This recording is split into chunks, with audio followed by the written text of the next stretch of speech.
Well, for millions of people living with diabetes, every single day begins with a calculation. What is my blood sugar right now? How much insulin do I need? Can I eat this? Can I eat that? Will my sugar suddenly crash while I'm sleeping or spike dangerously after a meal? It's a disease that never really takes a break. And for those living with type 1 diabetes, especially children, managing it is a full-time responsibility, not just for the patient, but for the entire family. So tonight, we're talking about a breakthrough that could fundamentally change that reality. The United Kingdom's National Health Service, the NHS, has begun the world's first large-scale rollout of what is being called as Artificial Pancreas, a smart AI-powered system that doesn't just monitor blood sugar, it actually decides how much insulin the body needs and delivers it automatically. Think of it as recreating one of the pancreas's most important functions using AI technology. Now, how does it work? The system combines three things: a continuous glucose monitor, an insulin pump, and an artificial intelligence algorithm. The glucose sensor constantly tracks blood sugar levels. Those readings are sent to the AI, which instantly calculates the body's insulin requirement, and then the insulin pump delivers precisely the right amount of insulin without the patient having to constantly calculate the doses themselves. And the result? Well, better blood sugar control, fewer dangerous highs and lows, better sleep, less anxiety, and perhaps for the first time in years, a chance to live a more normal life. And here's why this conversation matters specifically to India. India continues to carry one of the world's largest diabetes burdens, with more than 10 crore people living with the disease. Whilst the vast majority suffers from type 2 diabetes, nearly 9.5 lakh Indians live with type 1 diabetes, including over 3 lakh children and adolescents who depend on lifelong insulin therapy. The technology is not entirely new for Indians as well. It is already available in India, but the challenge is that there is one more obstacle, which is cost. The device itself costs nearly 6.5 lakh rupees, and maintaining it can cost around 20,000 rupees every month, making it inaccessible for most Indian families. So tonight, we've got top endocrinologists with us, and we're asking, is this the future of diabetes care? Can artificial intelligence truly transform how we treat chronic diseases? And will this tech eventually become affordable for Indian patients? With us on the broadcast, Dr. Gulab Gupta, endocrinologist, Neo Hospital, and Dr. Rahul Parashar, endocrinologist from Kailash Hospital. Dr. Parashar, how does one look at this? First and foremost, without taking much time, what is this new artificial pancreas and how does this essentially work? And is this really a game changer? Thank you for this question. And I would like to say that, as you have already highlighted, the most important part of the technology, that it is combining an AI algorithm with the management of diabetes. So what happens is that there are three things: that it is a continuous glucose monitor, and this continuous glucose monitor is tracking the blood glucose of the patient, not exactly the blood glucose, but the interstitial glucose of the patient. And this interstitial glucose is then relayed to a system which detects this sensor and which transmits based upon an algorithm which feeds the insulin to the patient's subcutaneous tissue. So now what is happening is, this most important thing is the AI algorithm that is happening with this model. The most important model that I believe in India available is only one company. Okay. But other than that, there are other models available outside in NHS as well, which are fully, I mean to say that they are There fully... are two things here, doctor. You know, what you're mentioning is that this is a very suave and a very next-gen advanced technology. First thing is that even when we're using AI models, AI platforms, just like ChatGPT or let's say Claude, sometimes you don't get the desired answer because you can't totally rely on artificial intelligence as well. What's to say that this system is actually reliable? Because one small, mishap with the insulin dose, and that could be really detrimental. So yes, the mishaps happen with this dosing as well. So it is not a foolproof system. जिसमें कि the patient is not 100% free of the errors. This algorithm is based upon the fact कि जो patient की sugars अभी हैं, how they are trending up or down. Depending upon that, the algorithm will calculate the insulin dosing.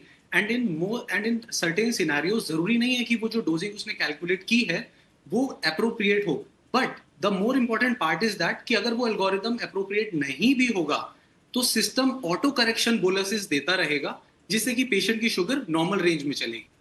This is the most important part of the technology. Okay, and whilst we're talking about democratizing this entire, technology, you yourself pointed out there's only one company that's delivering this entire machine. It's an expensive machine. So Do you Yes. think that in the times to come, maybe it becomes more affordable because diabetes doesn't choose whether you're rich or poor or whether you can afford it. It can happen to anybody. So yes, definitely, if the affordability increases, the acceptance will increase, and especially I believe the patients who are type 1 diabetes and they are children. So this technology can revolutionize the management for them.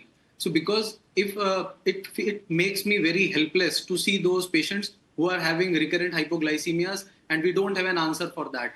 They are too poor to do a very regularly blood glucose charting. So that is why this technology can transform the management that they will have.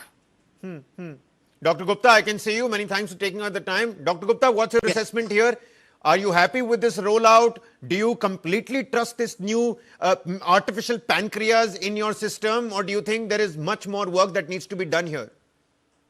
Truly, I realize that it will require a lot of time to use in practice in day out. There are still so many people, more than 1 million people, more than 3 billion are all over the world are type 1 diabetes. And they require this type of support. But this is a preliminary stage and this is not affordable to everybody. Yeah. In due time, it may come and it will be very useful technology. And what about India? India has been one of the largest diabetes, capital. Nearly 10 lakh people living with type 1 diabetes. How relevant will this technology be for us, given the costing, given the pricing? I'm learning 20,000 rupees just for maintenance and upkeep of that machine. How many people have that money Yes. to spend? It is not suitable for India, at least at this point of time. That these so many drugs have been launched earlier, Yeah. and no drug is effective for type 1 diabetes. No oral or injectable drugs are effective for the control of type 1 diabetes. So we have to rely on insulin, and it is only a delivery system.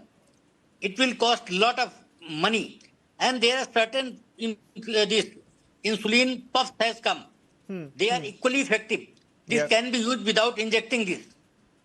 So insulin puffs by the name of Afreja is already available in India by Cipla company. And I have used in 3 patients. Of course, it's very costly. One dose is costing 200 rupees. They have to take one puff 3 times along with one long-acting insulin.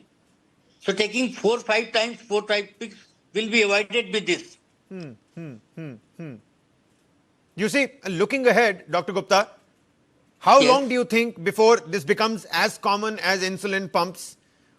Do you think it's going to take 5 years? Do you think it's going to take 10 years? Your assessment yourself with how fast More than 15, more, right.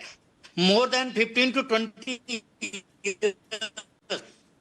more than 15 For to 20 Indian years, scenario, that's what we've picked up. yes, Okay, yes. all right. And Picked up availability and it requires lot of educational status of patient. There are so many patients coming from Pahad. This 5-year boy grown up to 22 years and he's taking 5 times insulin. Basal bonus technique which we are using nowadays. Okay, all right. Dr. Parashar, you see, before we wrap up this segment, many people talk about, and there are many of those medical gurus out there that are saying that, diabetes is reversible, do this mudra, do this asan, take care of yourself, the diet, the sleep, the stress, the exercise and all of that. Once you place this artificial machine, it doesn't mean it's going to continuously do its work. You've got to help it out as well. You need to do the right kind of exercises. You need to make sure you're eating right and you're sleeping right, and all those factors still have to be maintained. So definitely, Nakviji, as I teach all my patients that whenever you are climbing a stair, you will have to take the first step always. So the first step will always be the lifestyle modification, whether be it in the form of exercise, whether be it in the form of a proper diet or through a proper sleep. So that thing will always be in the place. The topics that we are discussing today or we will discuss tomorrow, they will always be the second or the third step. They will never replace the first step. So the first step will always be a proper diet and a proper exercise along with a proper sleep schedule, because that also improves the blood glucose control of the patient. Okay, all right. So there's still a lot of work that needs to be done. It's great. There is silver lining here, but not before another decade when this becomes actually affordable. But it's again saddening to see that there is still inequality. A lot of communities outside with that massive rollout with the NHS in the United Kingdom, they're happy with it, but there is a parity over here that we do need to take into account as well. Yes, Dr. Gulab, final 30 seconds to you, sir. Yes, I just want to tell you that these measures to control our diet, to do yoga, to take methi, ajwain, karela and all this, they are mainly for the type 2 diabetes, not for the type 1. We are talking of type 1 here. Type 2 in later stage, they may require insulin, but not the beginning, which we are talking today. And type 2 patients don't require insulin pump or infusion pump or replacement of artificial pancreas. Isolate transfusions, isolate transplants are also available, but not in only in a primitive stage, not in regular use. Okay, we hear you, doctors. Many thanks for taking up the time. You see, for millions living with diabetes, especially type 1, just like Dr. Gulab was pointing out, this is not going to be just another gadget. It's the possibility of living without constant fear, but it comes at a price. The technology exists, the science is proven, but the question now is whether access can become as important as the innovation, because a breakthrough only changes lives when people can actually afford it. But good to see that at least it is moving in the right direction. Dr. Gulab and Dr. Parashar, many thanks for taking up the time and helping us out with your perspective on this particular story. All right then, like we've been doing ever since the football fever began, we shift our focus now to another controversy that has taken the entire world by surprise. Football, it's always thrived on drama, but this time the biggest talking point isn't Argentina's incredible comeback, which by the way it was last night for everyone that's watched that match. It's everything that happened around Argentina's victory over Egypt. Lionel Messi and Argentina looked headed for one of the biggest upsets in World Cup history after Egypt raced into a 2-goal lead. But the defending champions produced a sensational late turnaround to win 3-2 and booked their place in the quarterfinals. Yet, within minutes of the final whistle, the focus shifted from football to officiating, a couple of cards flying here and there. Egypt believed a crucial VAR intervention denied them a legitimate goal, whilst another contentious incident in the build-up to Argentina's winner went absolutely unchecked. And their football federation has now lodged an official complaint with FIFA demanding the investigation and even seeking the removal of the match officials from the tournament. Will that change what actually happened over there in Dallas? Well, that's a different question. The controversy has gone global, from Gary Kasparov, the chess grandmaster, to Jose Mourinho, the chosen one. Several high-profile names have questioned the consistency of VAR, reigniting the debate over whether